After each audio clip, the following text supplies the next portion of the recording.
Draft Daddies, we're doing a cast. We're doing this thing on a Tuesday. You're getting to listen to it at some point after Thursday, I'm going to assume. Aaron, well, I know we were just workshopping that song. Did it turn out the way you were hoping it did? Don't put me in there. That was. I think my ears are bleeding. That was horrible. Did I miss my cue? Oh, we have a guest father this week. We got Mr. Aaron Zitch, your fellow pod father. I'm your ass, and we've got, I guess by pure time in the league, our newest daddy. But at this point, he feels like he's been here the whole time. Mr. Dayton Doodle himself, Thomas McComb. How are you, buddy? Oh, it's great to be here, fellas. I'm just living life to the fullest. What does that mean for you? Tell me what is living life to the fullest for Thomas McComb? To the fullest in my life nowadays is pretty much sacrificing work, my marriage, everything I can to make sure that my fantasy teams are doing as well as they possibly can. Yeah, Thomas was talking specifically about sacrificing his sleep because he has to for sure compete with everyone else at the 3 a.m. waiver wires each week. So every aspect of his life is under fire because of the daddies right now. Yeah, if you're not setting an alarm at 3 a.m. and making your wife deeply upset in the middle of the night once a week, then you're not playing fantasy football right. See, I just stay up. I just stay up for it, you know? Whenever I have to do that, I play it off like, shit, I accidentally set an alarm for 3 a.m. I'm sorry, babe. My bad. Go back to sleep. Sorry, I was supposed to take my birth control or something. Dang it. That's what I was supposed to do. For those of you that have been around me, most of you probably at this point know I am a compulsive oversleeper, and it is really difficult to wake me up. It's really hard to wake me up. Like, I just don't get up very easily. That being said, I have some very, very annoying alarms. I have one that is like, it's like one of the 100+ decibel ones, and it has a it vibrates under my pillow. It's terrifying. Your vibrator's under your pillow? Yeah, I use my vibrator to wake me up in the morning. Yeah. But Bree absolutely hates it, and she it scares her awake. It scares me awake, but that's what I need. But it will scare her awake as well. So if I were to do something like that, I promise you, there's no amount of couples therapy. If I did it more than once, there's no amount of couples therapy that would save our marriage at that point. So luckily though, I'm just staying up late and getting my news that way. I'll just, Thomas, I'll start texting you about 3:03. Yeah, I'll be up. Yeah. So speaking of being up, Mr. Thomas, you are sitting tied for the league lead at 4-1 right now. You are up this year compared to last year. We've been having conversations about how it feels to be on the other end of winning matchups where maybe you shouldn't be winning. How are you feeling about your season thus far? My season thus far feels like a house of cards that I'm terrified of all crumbling down around me at any given moment. But I'm going to enjoy it as long as it lasts. Some people are in abusive relationships where, later on they're in a relationship and then they're scared that it's gonna turn bad again, and that's kind of how I feel about Draft Daddy Fantasy Football, where I had such a rough season that I'm just like, all right, when's the other shoe gonna drop? This can't last. Yeah, no, you have to. It's just like sex. You have to enjoy it for however long it happened to last, the good times at least. But this being your second year in the league, we saw Kirby in his first year come in not so great. If I recall, he finished like middle to bottom. He was not moral of all of it, of what I'm trying to say is, coming into the league now, anyone who's entered post the first year has learned that you have to manage your teams a very specific way. It's different than any other fantasy league I've ever done. So much different than any other league I've been in. I'm in 6 leagues this year. This one is the most competitive, and it's the most difficult to just gauge on anything. Absolutely. And that's what I'm curious about is, for yourself coming into this year, and you may not have any, and if you don't want to give any trade secrets away, you don't have to, but I do want to open it. I'm curious, just for your perspective from year one till now, has your overall strategy changed, or you just feel like you understand how to kind of play in this league a little bit better, or maybe it's just second year sophomore luck? Will you tell me? No, I think there was definitely a learning curve for the first year. I remember last year just kind of thinking, I'll go into the draft, see what the draft gives me, just kind of, whatever works. Not a lot of strategy. I have a couple players I'm kind of eyeballing, but we'll just see what the flow of the draft is. How bad could it be? And then I wound up about, a couple rounds in, I was like, all right, it looks like I'm doing kind of a hero running back thing where I get one solid running back and then I'll push it off to later and get some more. Because, in 2023, wide receivers were the king of the leagues that year. So you got to stock up on those. And that was a big old kick in the nuts every single week. I think a couple guys told me after the draft, they're like, yeah, you're really thin at running back. That's going to be a problem. And I was like, you don't know ball. This is fine. Wide receivers win fantasy football. And that was not at all the case there. So, yeah, 3 running backs in my first 6 picks this year, and already one of them is trash garbage. Thank you, Caleb Johnson. See you later. And now sitting with an IR Omarion Hampton, I believe. Yeah, remember that house of cards I mentioned? It's I'm feeling the pressure. Yeah, but despite all that, again, you're coming away with wins that maybe you didn't even expect to. But you're right. This is a year where I think wide receivers, if you don't have, maybe Emeka Ibuka or Puka Nacua, you're kind of like, who do I have? So it's the year of the running back, Jonathan Taylor. Yeah, if anyone decides to look back at the draft board and see how stupid you were on draft night, my personal one is I took Caleb Johnson about 5 picks before Taylor got Ibuka. And that might be the biggest regret of my life. So here we are. Yeah, I think you and Brandon are in the same boat there. I think Brandon was in the chat saying he wishes he could go back and maybe the words he used was kill himself. Oh yeah, butterfly effect. Yeah. Yeah. So he didn't want to pick someone new. He just wanted to kill himself because of what he did. So anyways, I'm excited for this year for you, and 4-1 feels a lot better than where you probably were at this time last year. And I think a lot of people are kind of in different spaces than where they were last year. So yeah, absolutely.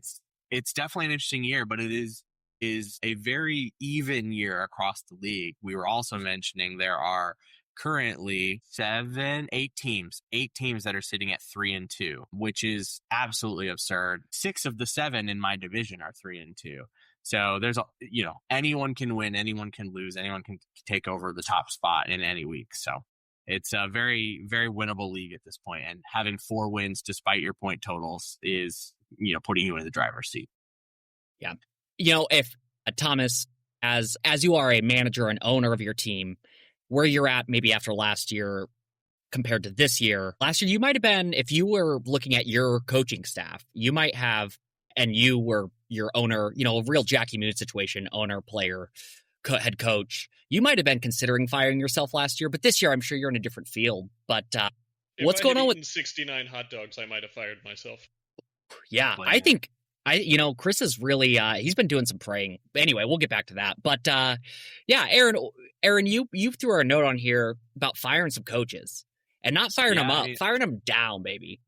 I think there's a lot of guys on hot seats right now that are managing teams that are just not performing well. I mean, we've got Mike McDaniel and the Dolphins. We've got Zach Taylor and the Bengals. Thomas, I'm sure we could talk about that one. We've got Jackson Yagi and the Jacksonville Jacks. I mean, we've got to make some changes here. And Keegan Russell with the Team Keegs. I would argue. Yeah, again, I'm giving Team Keegs a bit more grace because we got Thomas here, but Team Keegs has outscored him by 30 points this year. I think that Team Keegs is, the structure's there, but I don't know. 0-5, I'd be looking over your contract at 0-5, but the Jacksonville Jacks and I'd be ready to do 10,000 push-ups if I was 0. Yeah, maybe start working out now. Just make it a little bit easier. It might. I don't know, but Mike McDaniel would be a hard one, I think, for me. Like, as a fan, he'd be a hard one to lose because he's so likable, right? Yeah, and he's only likable when they're winning. He's a dweeb otherwise. Yeah, okay, that's fair. Good point.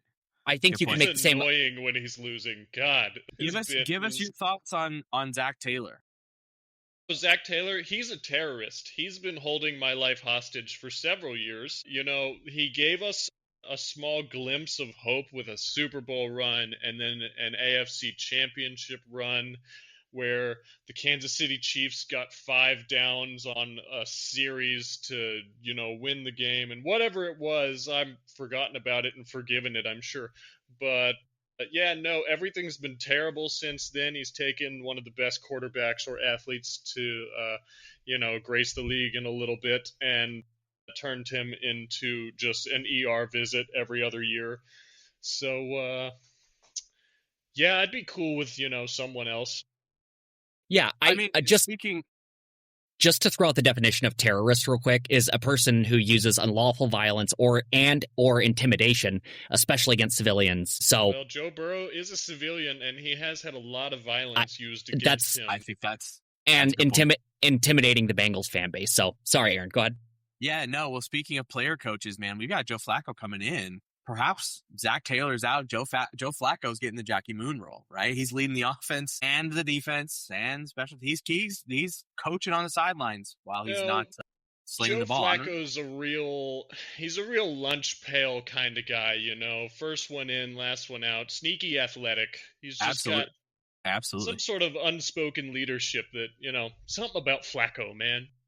Something about Flacco, and truly, that might be a good option for old Joe Flacco coming to that offense. Zach Taylor's next crime, which is elder abuse, and putting him behind our offensive line. So we'll find out.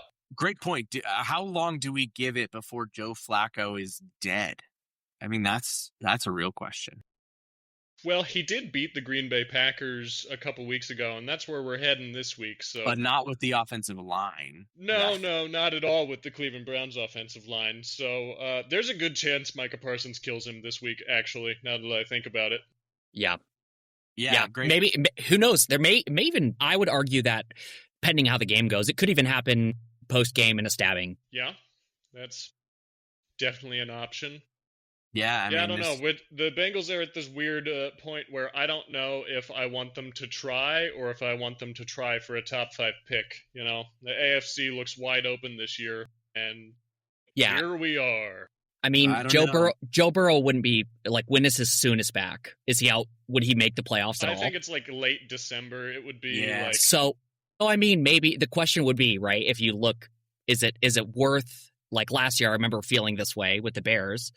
It's like, we're not, I mean, do you want to finish? Do you think that you have a chance to make it to the Super Bowl, or are you content with just making a playoff run? Because without Joe Burrow, they're not making it to the Super Bowl. I think I saw a stat about, at some point, I might be wrong, don't quote me on this, but I think it was that no team with a defense outside the top 15 has ever won a Super Bowl. And that's just stuck with me for a while as a Bengals fan, because every year I watch our defense and I'm like, wow, that's not a top 15 defense. So do we really have a shot? As a Bears fan, I'd advocate for it. So absolutely. Hey, and the Bears are back this week. We were on bye last week, and I'm all here for it. Should we talk about week 6? Let's talk about week 6. Let's jump into it. We've had a lot of yapping. So the first matchup I want to highlight is the Chicago Dogs versus Lights Kamara Ashton, Brandon versus myself.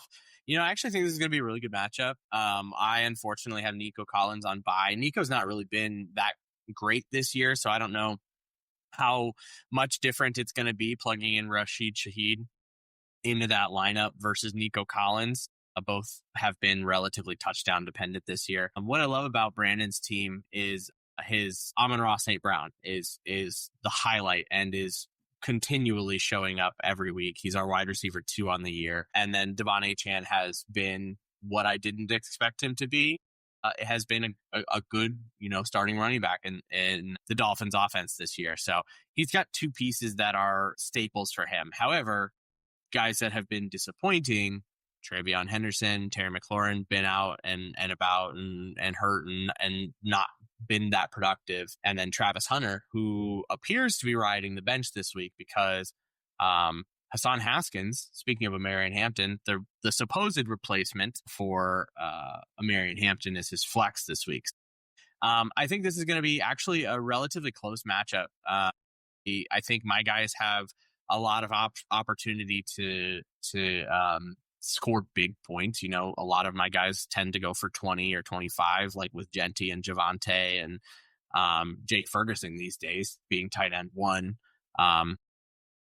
Kamara's in the all these trade rumors, so I think that Hassan Haskins and Alvin Kamara, not necessarily in flex week, but I think this is going to be a really close week.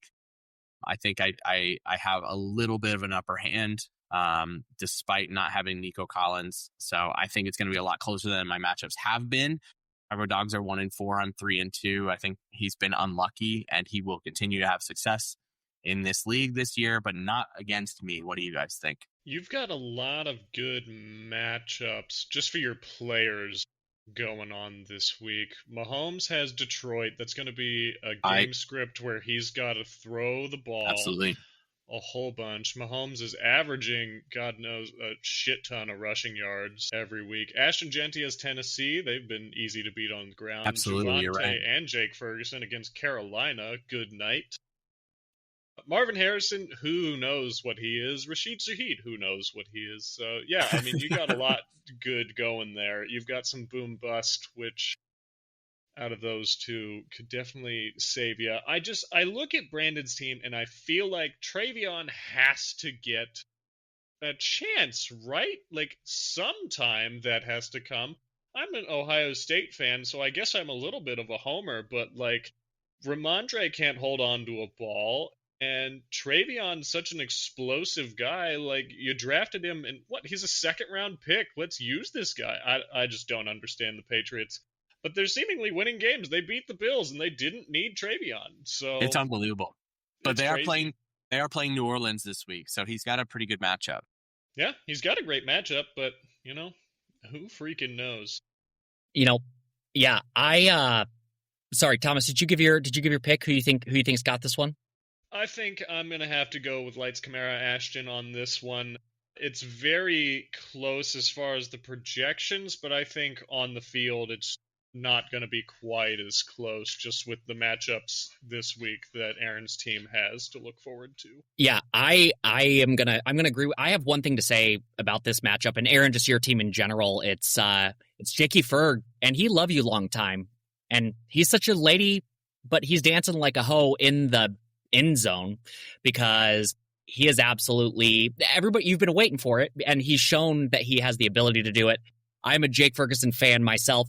I think me and you have probably traded him back and forth. We do love our tight ends, and he's position rank 1. I know even though he's only averaging it says 13 points, but he's just he's been trending upward. Yeah, it's really just 1 week that he's had below 10. It was first week. Yeah, first week. Since CD's been out, he's been dominant, and I say this every week. He is 4th in the league in targets. He is 2nd in the league in catches. Like the volume that he's getting as a tight end, the only people above him in targets are Puka, Chris Olave, which fuck Chris Olave, Christian McCaffrey, and Jake Ferguson, right? The next highest tight end in terms of targets is Trey McBride. And I mean, Dak Prescott is playing, dare I say, MVP level football right now. He looks crazy. Dak Prescott looks like a different guy this year, and having his number 1 target as your tight end is such a benefit. Yeah, it feels great. We'll see what happens when CD comes back, but yeah, Jake Ferguson tight end 1 has felt really good this year. So yeah, absolutely. With that, then Seb also picked me, so that's a clean sweep for myself. So let's talk about you, Thomas. Yep. What are you thinking? Let's see. I've got the Victorville Villains this week. Let me pull not so villainous. While you pull it up, I just say Victorville Villains, even though they are 3-2, not feeling so villainous without their head man, Mr. Lamar Jackson, who's expected to miss this upcoming week. Yeah, a team built entirely around Lamar has been working thus far this year. Victor is 3-2. Amazingly. I mean, he had a Justice Hill blow-up game a couple weeks ago where, Justice Hill got all the carries that my beloved Derrick Henry should have gotten, and instead they went to, the third down back. A.J. Brown's been very boom-bust. Jalen Waddle looks probably prime for an excellent season without Tyreek the rest of the year. But I think, me and Victor looking at this matchup, I feel like both of us have teams that are just kind of going to limp across the finish line this week, and it's just which of us limps there first. I lost to Marion Hampton this week. That is a huge blow. Victor has no running backs. That's a huge blow. I have Derrick Henry as my other one. I don't know if he even counts as a running back this year. He's, been pretty terrible outside of the first week. So at this point, it's just, which of us gets the blow up week. I've got Matt Stafford against Baltimore. Baltimore's proved to be maybe the number one matchup for quarterbacks this week. I think CJ Stroud was the QB1 last week facing Baltimore, and Stafford just something with Devontae Adams in the red zone. I don't know what it is this year. He looks incredible. He's quietly the QB6. This will be the first time I start him, so we'll see if that continues. Truly no idea what to do with Brian Thomas Jr. or Jameson Williams. Both of them haunt me every night in my dreams. They should be good. The math was there. The numbers were there in front of my eyes, and then they've both been terrible. Brian Thomas is trending up, though, while Jameson's kind of trending down.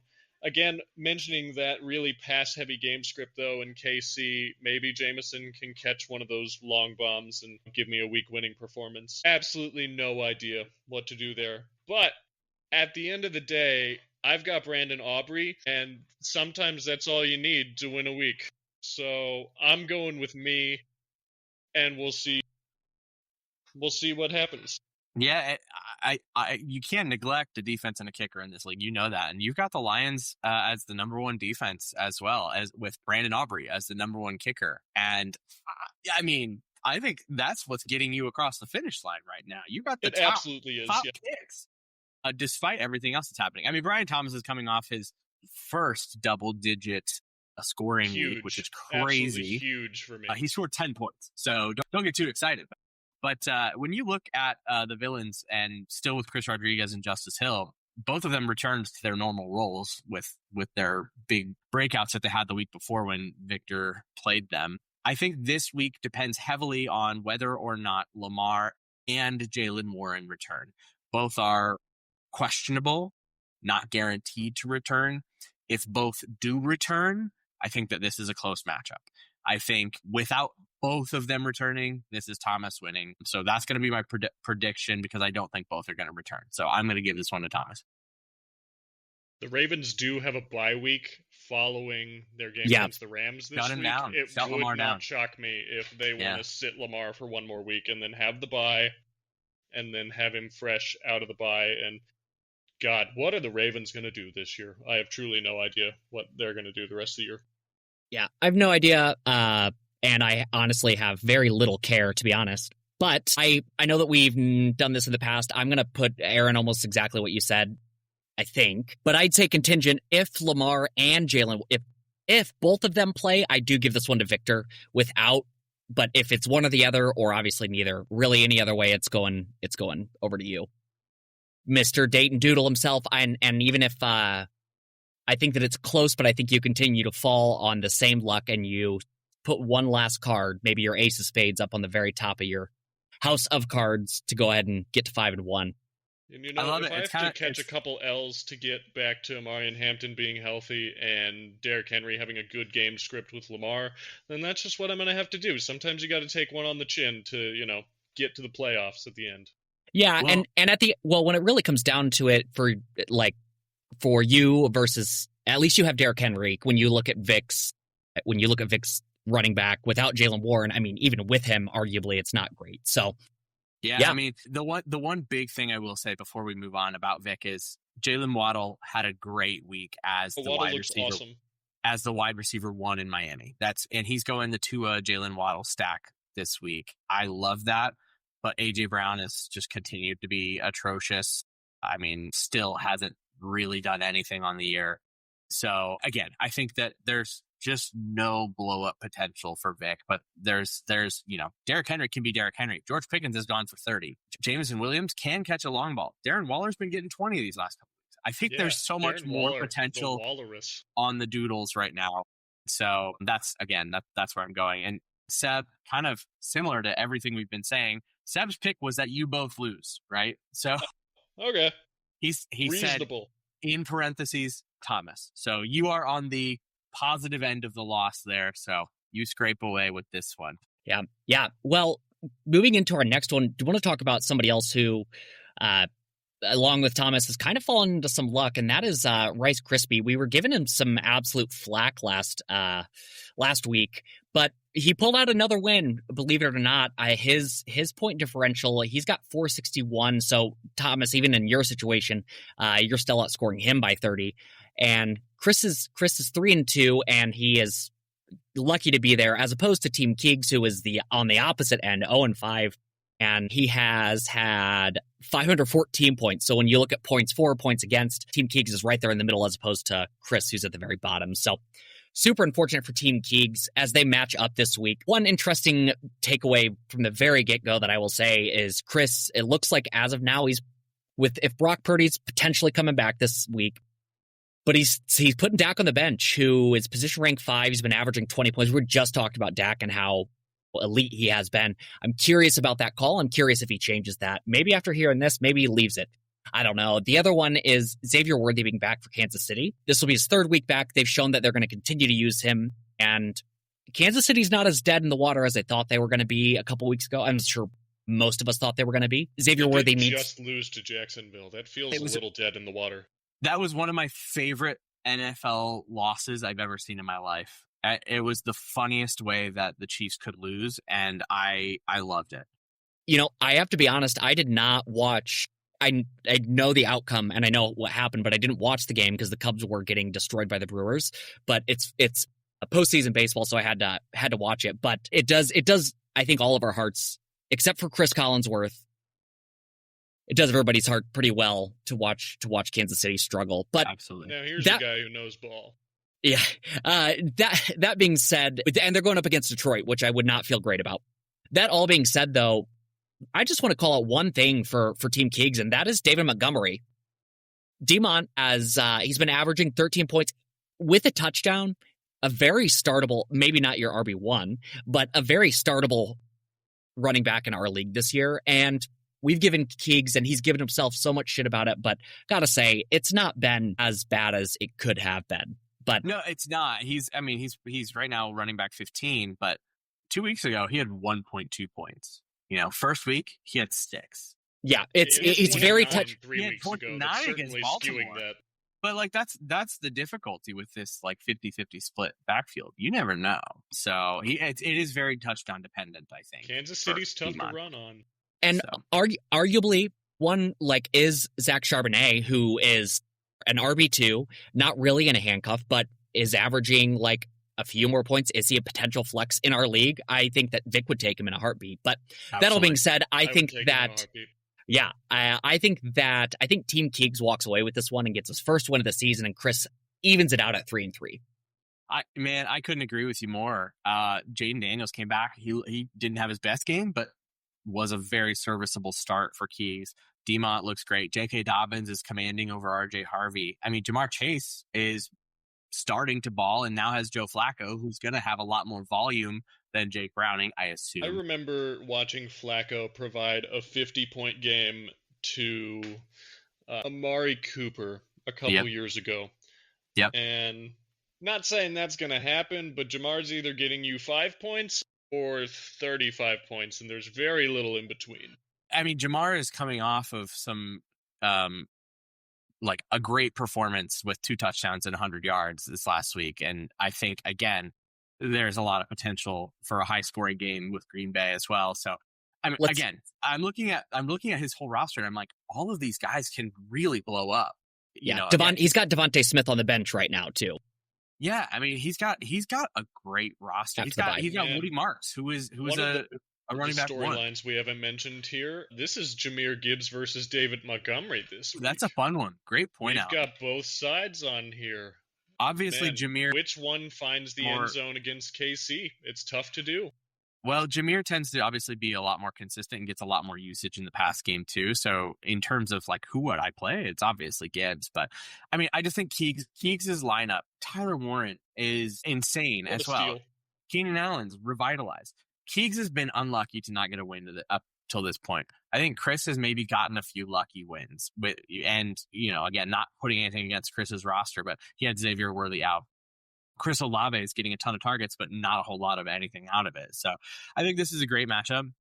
But with the state of these teams the way they are, I think this is a lucky week for Keegs, and he's gonna get his first win. Man, looking at these two rosters, Chris has a team that lives on target volume.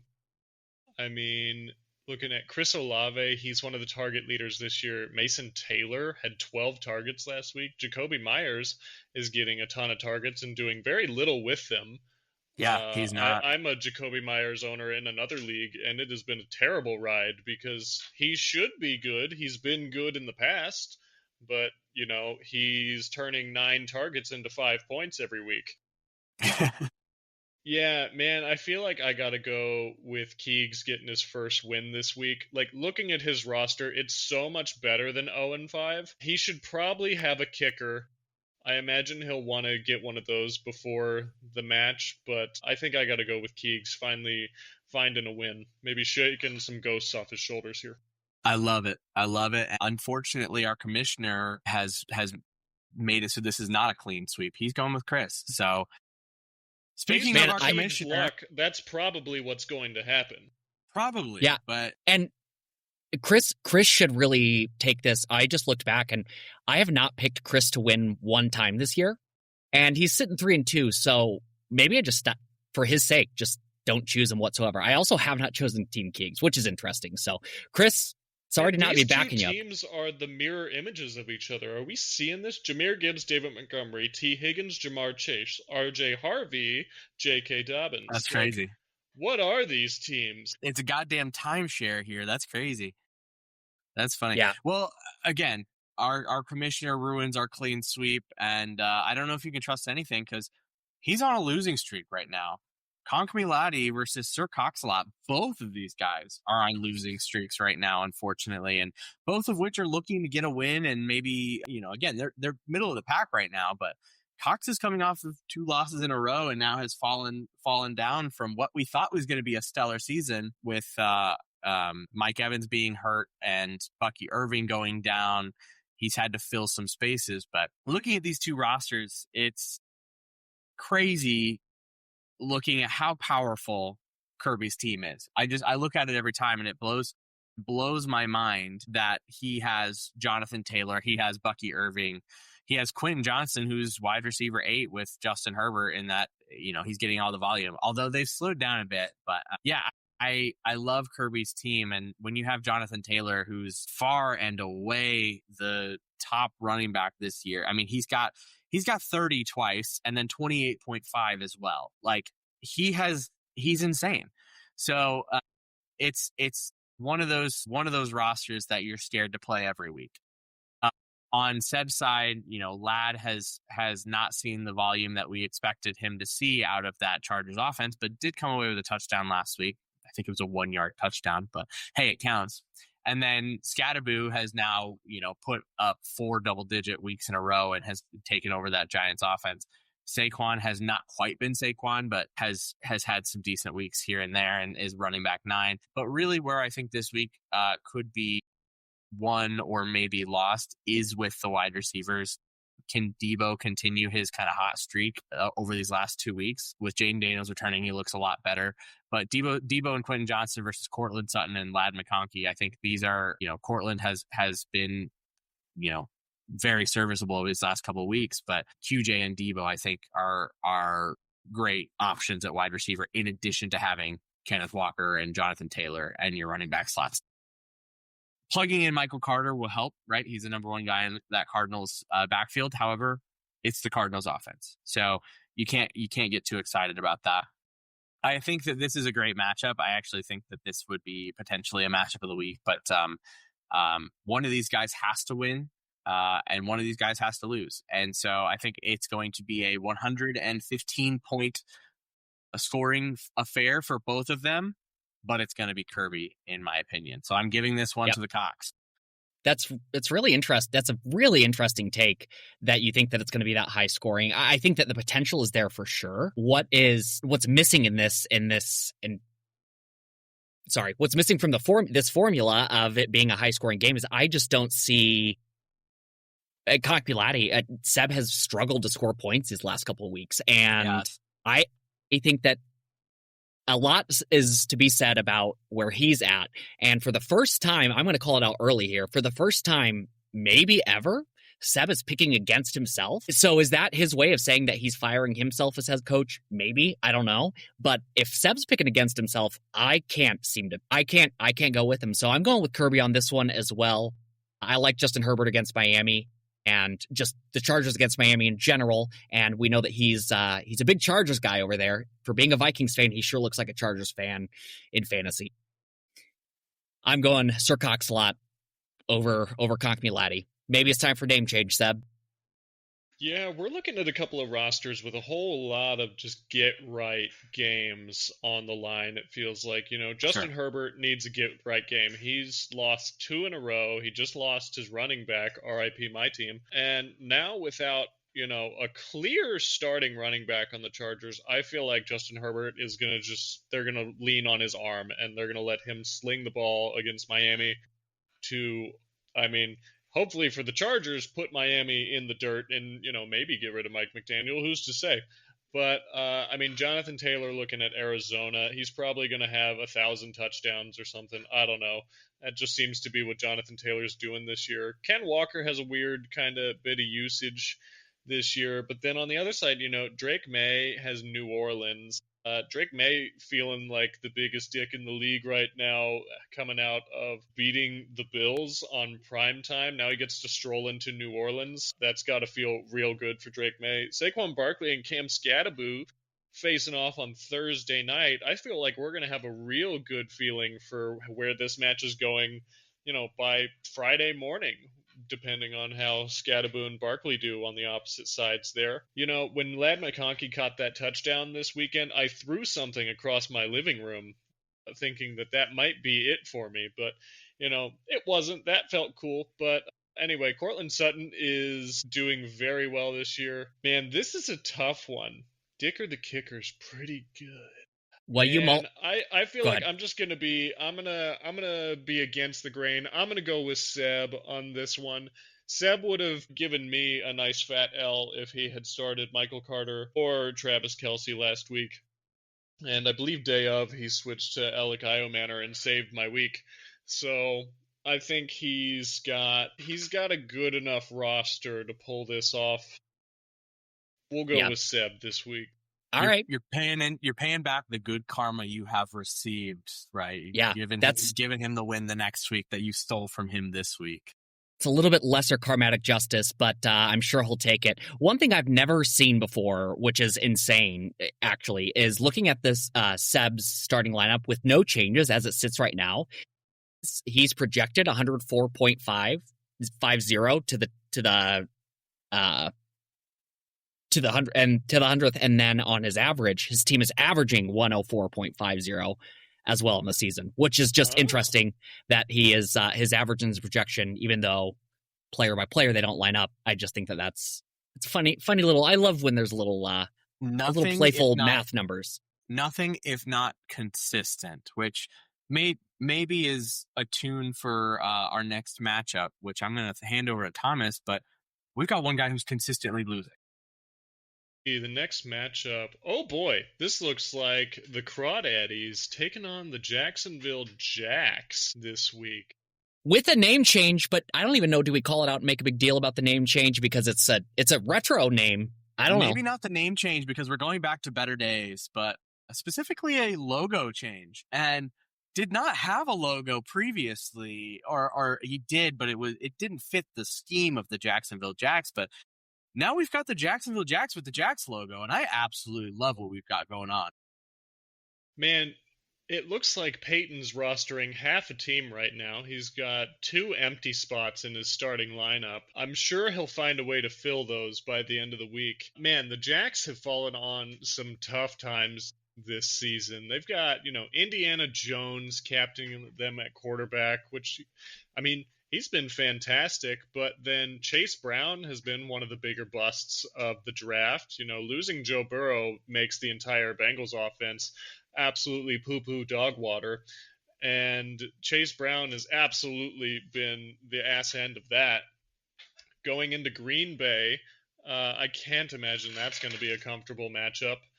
Ja'Cory Krosky-Merritt. Bill Krosky. He has been something this year. He's got a couple of real blow-up games, but, like, are the Commanders going to just commit, or are they going to keep dating around in their running back room? I can't figure out what their plan is. I thought when they got rid of Brian Robinson at the beginning of the year that they were committing to their new rookie, and it has just not been that this year so far. But Bill Krosky had, I think, a 28-point game last week? He was awesome. So, I mean, Tet McMillan going into Dallas. I mean, Dallas has been one of the best matchups for wide receivers just in general. So that's going to be good. But then, Harold Fannin, Rico Dowdle, RB1 last year, thank you very much, also going into Dallas.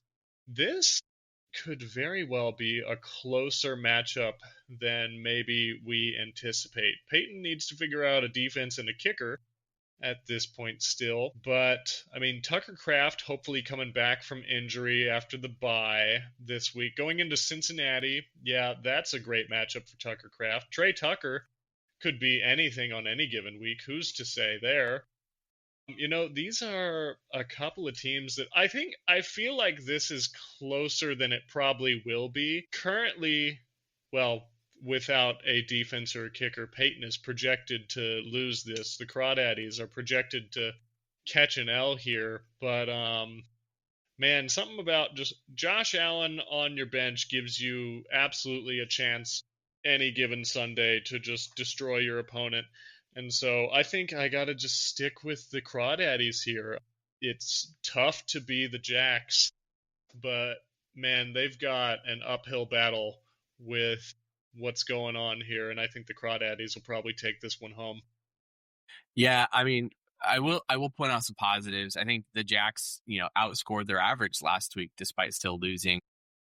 Rico's coming off a very dominant performance where I think we're going to start to see him being fed more and more, right? 30 points. Revenge game at Dallas. Yeah, and same with Bill. Again, I think he's going to start to get fed more and more. I think the Bengals offense will be better with Joe Flacco, and so I'm hoping that also means, Chase Brown is gonna start to see a little bit better production. I do want to call out one specific thing that's a big highlight for me. Tucker Kraft is returning for the Tarkington Crawdaddies, but that does mean that future president of the United States, Jake Tongas, is on the bench. So he's taking a risk here at moving around his tight end slot. Big time bye week for the Crawdaddies. Last week was also a big time bye week for the Crawdaddies, losing Swift and Odunze. Jawan Jennings is returning. We saw what that wide receiver one slot with San Francisco does with Kendrick Bourne, right? You plugged Kendrick Bourne in there, system wide receiver. He had 12 catches for 140 yards or some odd.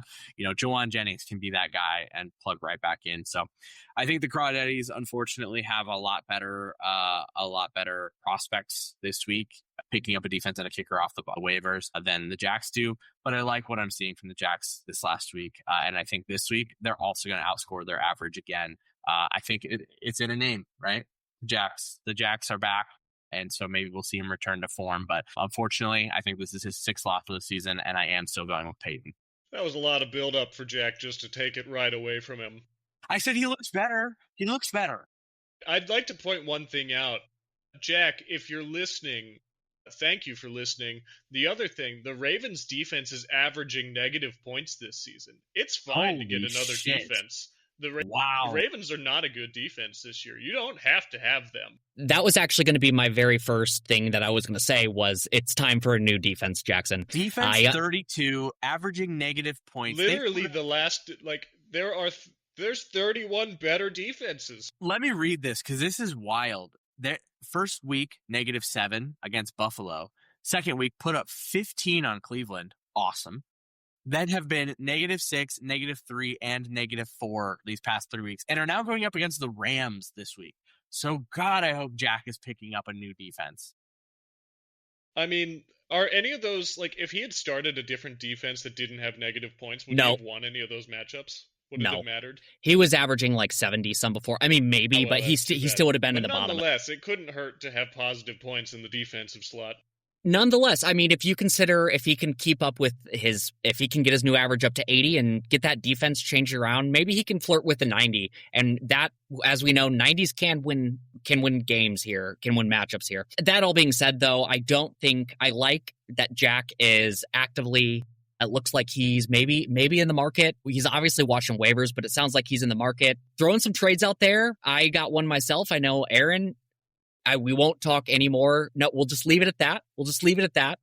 Jack will let you get in the lab and do some of your get in the kitchen, do some cooking, or lab and do some chemistry. I don't know, because you got to figure something out. The name change is a good start, but Josh Allen at the helm. I'm still giving this one of the Crawdaddies. I still like the Crawdaddies, even though they are kind of acting as an emergency, or I guess a recovery ward for a lot of their bench, but he's hoping that he can get this season right, and I still think that it's a playoff caliber team with everybody healthy. That being said, do we already give? Yeah, this is Peyton across the board.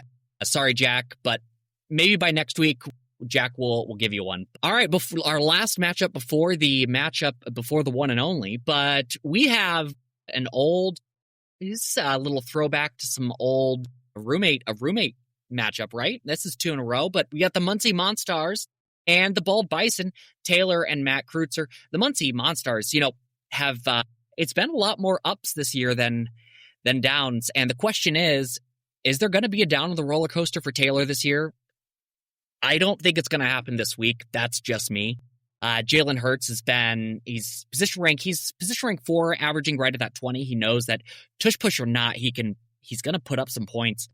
Taylor has to feel good about his team just kind of across the board. He's getting Bijan back this week off bye. And, Michael Pittman, it blows my mind that Michael Pittman Jr. he's only averaging 13 points and only projected 10, but he's 4 out of 5 games this year. Yeah, that's what's wild to me, is that I guess there's just the love has been spread there in Indianapolis, or for you guys in Indianapolis. But Emeka Buka has just, I mean, what would anybody have called this? You just called it out earlier, Thomas. And Devontae Adams has probably been a bigger, maybe not a flop, but just not doing what you would expect. Tony Pollard coming back, but I don't know if he's going to be as, maybe against Las Vegas he will, but I don't know. I don't anticipate it. Nonetheless, I'll keep mine short because I've already rambled enough in this one. I'm giving this one to the Monstars, not to go with all the trends, but it's really hard to not pick the Muncie Monstars in any matchup right now.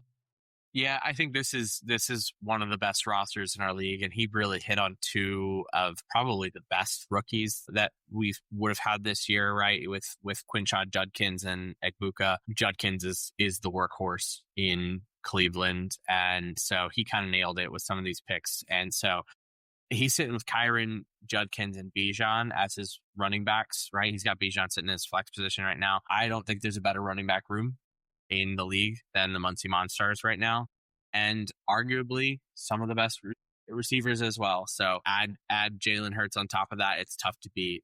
We got a bye week for the Bison. He's going to be plugging in a quarterback, whoever that may be.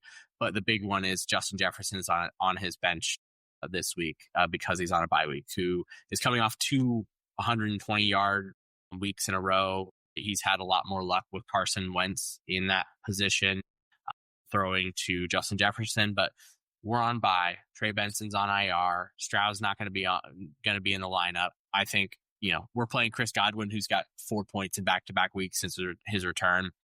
Hollywood Brown has not looked like anything close to Hollywood, and Tony Pollard, despite being the number 1 back, has been very touchdown dependent and not very efficient. And Tajay Spears is coming back and going to compete a little bit more with that Titans role. It is the Monstars for me. I think this is the best team in the league. I think this is currently in the lead at 4-1, tied with Thomas, but has a lot scarier roster in my opinion. And so Taylor's going to take it for me in this one. Yeah, I appreciate that, Aaron. Looking at these couple of rosters there, man, Taylor's steak is too juicy, his lobster too buttery. He's just suffering from success here. This is insanity. He's got players on his bench that half the league would be joyous to be able to put in a starting lineup, and Taylor doesn't even need them. They're just spare parts for him. This is an insane roster.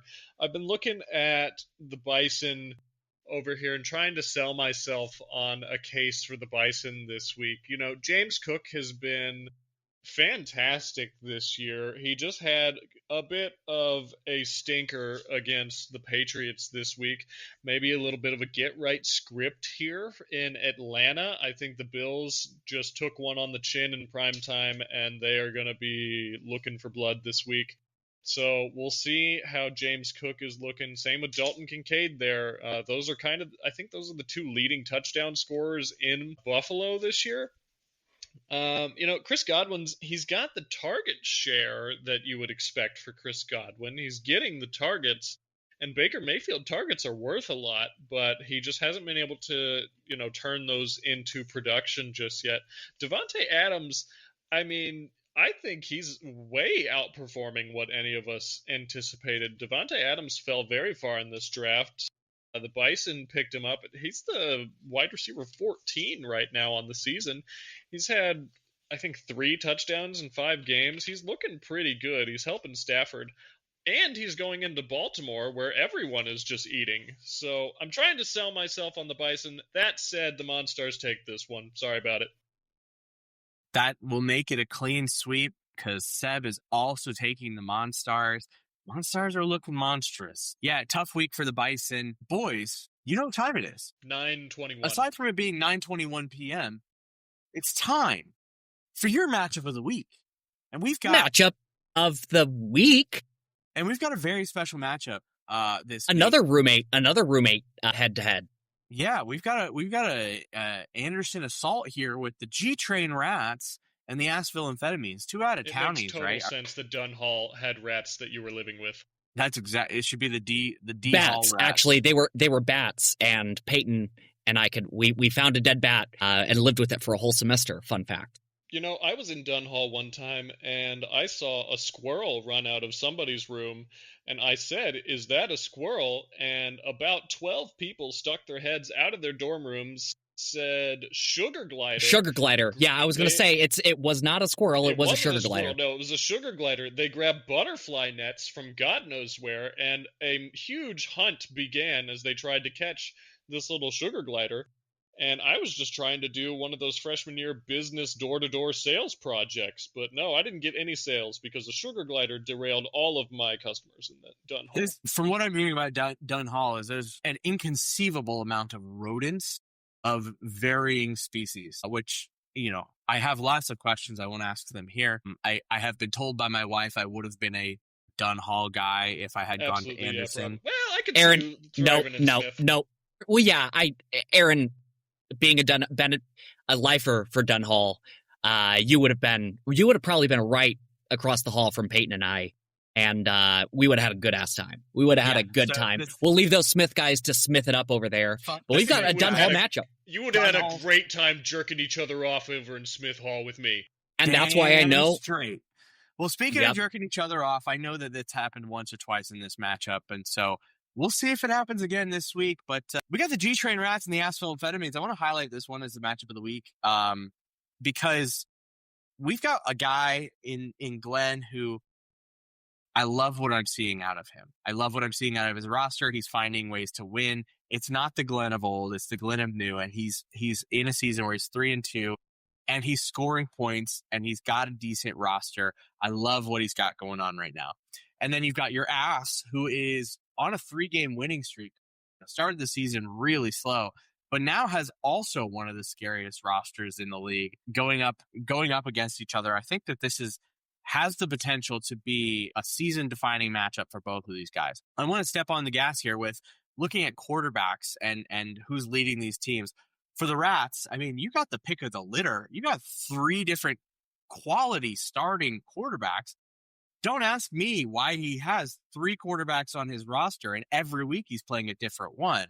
But we got our pick between Jordan Love, Jared Goff and Justin Fields. Again, I think many teams in this league would love to have one of those if you were going to drop them. I think Thomas is in the cahoots with that to try to get one of them. Apparently, if you offer Glenn some garbage that you were planning on dropping for a quarterback, he'll tell you no. He wants his 3 quarterbacks. He doesn't want the garbage off your bench that you were going to drop.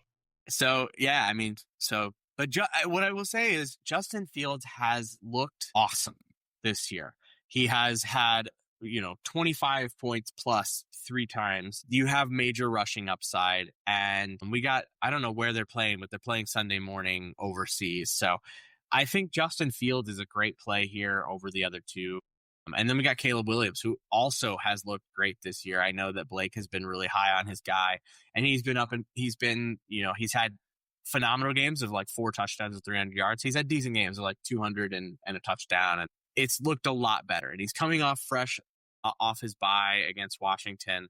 I think that I'm going to give the edge to the former Bears quarterback with Justin Fields because of the rushing upside here this week. But yeah, I love what we've got going on between these 2 teams. And I just want to call it for Caleb Williams. This is the revenge game from the Fail Mary. So look for Caleb Williams to be hot coming off his bye. So that's all I'll say there. Yeah, slight edge.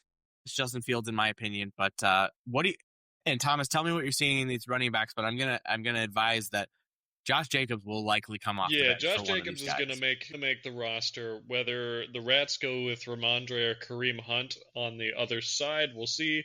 I would go with Ramondre, despite his inevitable 4 or 5 fumbles that he's going to have in this game. Man, the running back matchup here looks great. How many targets does Christian McCaffrey have this year? I feel like it's enough to be the wide receiver 1. Yeah, he has like most of targets. them. Yeah, he has 52 targets on the year. He's 3rd in the league. Yeah, I would sell my soul for, some of my receivers to have 52 targets this year. If Brian Thomas had 52 targets, I think I'd be a happier Thomas. Hell, if Jameson Williams had 52 targets this year, I'd be a much happier guy. It's insane to get 52 targets and be a running back. Christian McCaffrey is the entirety of the San Francisco offense right now. He is sitting on the bench and sucking the life force out of every player around him to keep himself healthy while they all go on to the injured reserve. He's having a fantastic year. I really was hoping that he'd fall to me in the draft, and that just didn't happen. Rachaad White getting to... Sometimes you hold someone on your bench and then, Bucky Irving separates his shoulder and all of a sudden you've got a starting running back on one of the most high-powered offenses in the league this year with Tampa Bay. Rachaad White was already a fantastic receiving back a couple years ago before Bucky came around and stole his job away from him. But now Bucky's on, he's feeling the hurt. He's in the blue medical tent, and Rachaad White is on the field and just eating it up. He had a great showing last week. I think he's going to have another great showing this week. San Francisco's no pushover, but every matchup that Tampa Bay gets into is a high-scoring one. That said, Josh Jacobs is going against the Cincinnati Bengals. He may as well be running against a piece of, a papier-mâché piñata on the defense. Josh Jacobs could easily run for 150-2 in this week and have just a fantastic showing with a 30-point game. And it wouldn't shock me in the least. So I feel like, the running back matchup here is good. I'm going to give the edge to the ass just based on having 2 great running backs.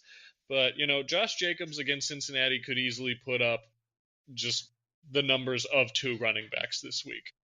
Yeah, and I want to call it one thing. I saw a fun stat. This is now a week ago, but at that time, Christian McCaffrey, if you remove all of his running stats, he would be wide receiver 6. If you simply looked at his receiving stats, he'd be wide receiver 6. And then if you removed all of his receiving stats and just looked at his rushing, he would have been RB7. So Christian McCaffrey did stupid things as a running back and a wide receiver in the same bodies. Which just goes to show how freaking good Jonathan Taylor is, because he's outscored McCaffrey this year. That's the key point here. Couldn't agree with you more. Blake, what do you think about receivers in your matchup? Well, I'll just say I'll ride Christian McCaffrey's back because he let me down last season, and so I appreciate him showing up this year. When it comes to the receivers, knowing this league and where I was sitting at, I didn't love where I was sitting in the running back room. I did try and back it up after CMC with some stronger wide receivers, and that has been, it's kind of flipped for me, a little flip of the script. Drake London has, he's been anything with Atlanta. He's been very touchdown dependent. Is Penix, is he going to play or be useful whatsoever? Drake London has been dropping some passes that have been kind of right to him, so that's been disappointing for me myself. And JSN he's been a workhorse, and against Jacksonville, I feel a lot better than I do against the Drake London matchup. But Puka Nacua and Garrett Wilson, I mean, you cannot argue the Puka Nacua numbers. I don't think there's anything more to be said against Baltimore. We just talked about their defense, so definitely give that one to Glenn. Garrett Wilson is, it's an interesting stat, Garrett Wilson and Justin Fields, but it's been working out for him thus far, at least enough. And I think against Denver, I think I actually give the wide receiver edge over to Glenn, mainly because how can you argue with Puka Nacua's numbers this year? The man is it's just insane. It feels crazy to see the numbers that it's him and Igbuka, right? Like they feel, well, I guess Puka, we did expect it. But that being said, I give the edge to Glenn, even though I don't love it. I don't love handing that one right over to him. I do. Yeah, He's on pace for a 2,000-yard season. Yeah, his worst week fantasy scoring is 11 receptions on 15 targets for 112 yards. That's Puka's worst week this year. I think the question for Baltimore, the question for Puka is going to be, one, can he stay healthy? And two, this is only his second full year in the league, or like full season that he's been. I guess last year was kind of sharing wide receiver 1-2, but can he stay healthy for the entire season, and or like, how does a full season really play out for him? Does he have the stamina to keep it up? Yes, yeah, edging with the Rats. I know you did that a lot in college. So yeah, I mean, it's big matchup there in the wide receiver room. I love what we're seeing. But moving on to tight ends and flex, this is a different matchup, right? We're not going to see TJ Hawkinson this week, which I don't think Glenn's too upset about. TJ Hawkinson has not really been what he probably drafted him to be. I wanted TJ Hawkinson. He took him the pick before me. And thank God, because I picked Jake Ferguson, and that has worked out for us. But Sam Laporta has also not been the guy you expected him probably to be this year, but he did come away with his first touchdown of the season last week on a really, really big receiving day. And I think, again, the game script against Kansas City can work really in that favor. So I don't know who he's going to pick up off the waivers. Whoever it is, it's not quite going to match up to the Sam Laporta potential. And then in our flex position, you've got ETN, who is, again, a running back one coming off of not a great week, but going against Seattle. He's getting the volume there in Jacksonville. Bashal Tutin's maybe not getting a few here and there, but it's ETN's backfield. And so we're going up against Cup. These flex positions are playing against each other. Cooper Kupp, washed white boy. He's had one double-digit performance this year. I mean, Kansas City picked apart that Jacksonville defense, so maybe there's some opportunity for Sam Darnold. But I think JSN's going to steal all those targets away anyways. So I don't think that Cooper Kupp is going to be a great play here. I might actually opt to maybe see Chuba Hubbard, if Chuba Hubbard plays, taking over one of these slots, whether it's one of the running back slots or this Cooper Kupp slot. But either way, I think that this is the heavy swing, in my opinion, in Blake's favor, is in tight end and in running back. Yeah, if he needed flex. If he gets the number one projected right now off waivers, it would be David Njoku, which I'm sure that he would love to take him. But yeah, I do. You can't drop a quarterback to do that. Well, he might have to, or it wouldn't shock me if at this point we see him drop Jerry Jeudy, but we'll see.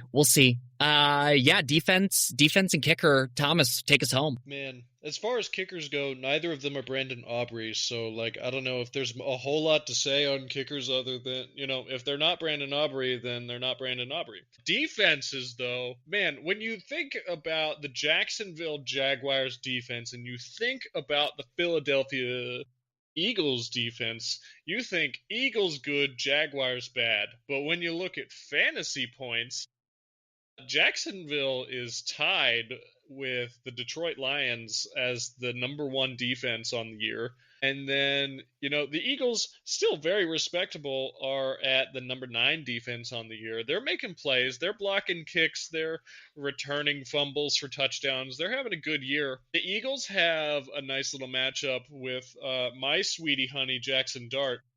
He just threw 2 interceptions and just, dropped the football on a rush attempt the other day. So I think the Eagles are going to eke this out over Jacksonville. Jacksonville's got that Seattle matchup, which, maybe in years past has been okay, but Sam Darnold is commanding that offense pretty well. This is another one of those where you kind of hate to see it in your own matchup, where every point that Jackson Smith-Njigba scores on the ass side of this is going to hurt the Jaguars defense on the rat side of this. And that's one of those things, it probably doesn't matter at the end of the year, but I really hate having a defense where one of my opponent's players is going to be directly taking away points from that. I mean, every touchdown Jackson Smith-Njigba catches, if any, is worth more because it takes away from the Jags defense. So that's something I would try and avoid. And then again, the kickers are not Brandon Aubrey, so I have no opinion on them. Yeah, I think both serviceable kickers. I'd call that, even if you can call it a wash. I think they can kick footballs. I don't know. I haven't heard of them. Yeah, Tyler Loop has been the one thing that I've had. He's been consistent. That's why I haven't looked elsewhere. And same thing with the Eagles. But what you just said, Thomas, I've had that last week with Bo Nix starting. The only time I would ever do it is if it's a QB, because theoretically, the majority of the points scored would at least you would see at least some kind of wash there. But I'm with you. I don't like that. I don't like pitting them against each other, and it makes me feel a lot better when I look at to a good point why Jaguars averaging give or take 10 points. But then when you look at their matchups that they've had early in the year, when they're going against a really high-powered offense or a higher-powered offense like Kansas City, they only scored 2 points last week. Week 4 was, with Brock Purdy, that absolutely just banged up San Francisco 49ers. They did have 14, but outside of that, Carolina, Cincinnati, Houston were the first 3. So I think as they have the Seahawks this week, the Rams, I think that you see that average start to come down a little bit. But I'll say it straight up. I say what you want about the Monstars. I will gladly sit in the back seat and just I'll sit quietly in the back. And I will say the Rashad White, I don't know, however long Bucky Irving or Rashad White is going to keep putting up points, I feel real happy with where I'm at. When I look at my bench, Stephon Diggs and Romeo Doubs both would also be serviceable. I think decent, maybe not everybody in the league, but would probably be a flex for a good portion of the league, potentially. So I like where I'm sitting in general now. I'm feeling more confident week by week, and I give this one to myself. Mainly because, When we're looking at your team, you've been bitten by the injury bug and come out stronger. You're not losing players. You're in fact gaining players that other people desperately need. Yeah, we'll knock on wood for that one. It does feel like a wee bit of comedic justice because the last 2 years I have missed the playoffs, and it has been heavy because of injuries, losing 1 or 2 of my RBs or number 1 wide receivers. So fingers crossed we can stay healthy this year. Telling all the guys to, take it easy, not going too hard on the off days. Just, get the points, show up, do your job, I mean, you've got 2 top 10 running backs. You've got the wide receiver 4. You're sitting pretty, buddy. Yeah, it feels good. I appreciate that. I know it's not as many high-powered names that you're seeing maybe as the Monstars have, but still feel pretty good. Feel like a lot of average can total out to some really good points. And Aaron, I think, did I call this out? I think I did already, but we'll just say it one more time. You and I both are the 2 highest scoring teams on the year right now, and hey, let's keep it up. We don't face each other for a little bit, and maybe we can set ourselves up for a fun one coming down. And Thomas, you beat me. It was a close one, I think, but you snuck that one out on. I think you got Brandon Aubrey that week. I did get Brandon Aubrey that week, and I think I had the points on the bench. Anyway, that doesn't matter. We're past it. Glad you got that win. It's going to be a good week of football. I'm giving myself this one. I don't know. Did you guys run through yours? I don't know. I'm also going with the ass this week. Yeah, and I love Glenn's team. I love what he's doing. I don't see him winning this week against your lineup. So it's going to be a clean sweep because that's who Seb is also taking. I think that Glenn makes this a really close one, and it potentially could steal one with, Apuka, Garrett Wilson, Justin Fields, I mean, Rockstar Jordan week, Love's facing Cincinnati. He should plug I Jordan Love would in be there. considering that. Well, so I just want to say we've got 5 of our 7 matchups this week with 4 people with four predictions. 5 of our 7 are clean sweeps. So you can say that we're in agreement, or I don't know. We'll have to see if we ever get a blog. We're bound for failure with a lot of upsets this week, is what I'm hearing. Yeah, we might all be absolute morons. We're fucked. That it's already given those vibes. But yeah, Aaron. Yeah, well, I mean, I think we're all fucked. I mean, those of us who expect to win are going to lose, but daddies, we're getting fucked together. And that's what this league is all about, is just getting fucked together. And again, we love you. We're excited for another week of Draft Daddy Fantasy Football. They can't wait for this podcast to kiss your ears and for our sweet lips to be present on your phone and in also your ears. Kiss your ears. Thomas. And also kiss this your ears. This is starting to sound a lot like Dunn Hall. It's starting to sound a lot like... Yeah, it is, and I love it. Thomas, you weren't a done guy, but I still love you. DK forever, but got any lasting words? It's good to have you on the cast. I went back actually recently, rewatched the live podcast we did, and when you hopped on there, and then I realized I don't think we ever had you as a guest Not last year. Podcast, not an actual podcast guest. That was a little funky last year, but this is your time. If you want to tell the other 13 guys in this league to shove it right now, at least half of them are going to listen based on the stats of views. So what do you got for us? Anything that you want to leave us out? The floor is yours. I'm a firm believer, as much as trash talk feels good, it feels way worse to say something super bold and that get clipped and played back later when you get your ass kicked. So instead, I'm going to try my best to stay humble and say I probably don't deserve to be 4-1. I'm happy to be 4-1, and I will absolutely take those wins. But, as I said, I'm going to take a few on the chin this season. There's no getting around that. And, every week is a good week when you've got Draft Daddy Fantasy Football to look forward to. And I'm just happy to be here with you guys. I really appreciate the invite to, come on this podcast. It got me out of doing dishes after dinner tonight. That's been fantastic. So, when I mentioned sacrificing my marriage at the top of the episode, there's a little bit of give and take here. But I just really appreciate you guys having me out there. And, daddies, if you beat me this year, it's fine. I probably won't break anything in my house, most likely. I appreciate your humility in that. I just got to say, because he's not here to defend himself, and I've been giving him his fair share, but I think that his ego and lack of maybe humility or false confidence in his team speaks to it. But in your opponent last week against Seb at 4, you're right. Fuck Seb. He's a little bitch. I don't play him again this year. He can't clip this. I already beat his ass, motherfucker. Idiot. He can't.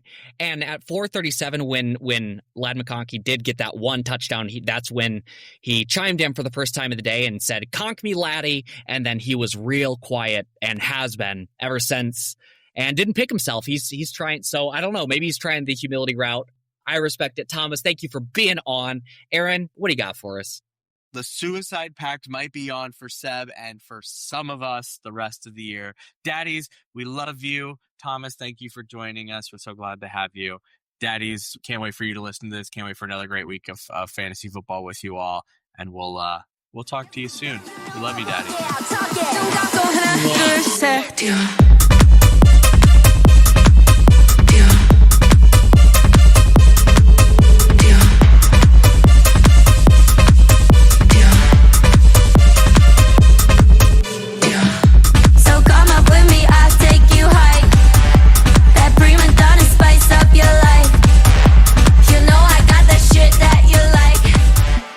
Come on with me.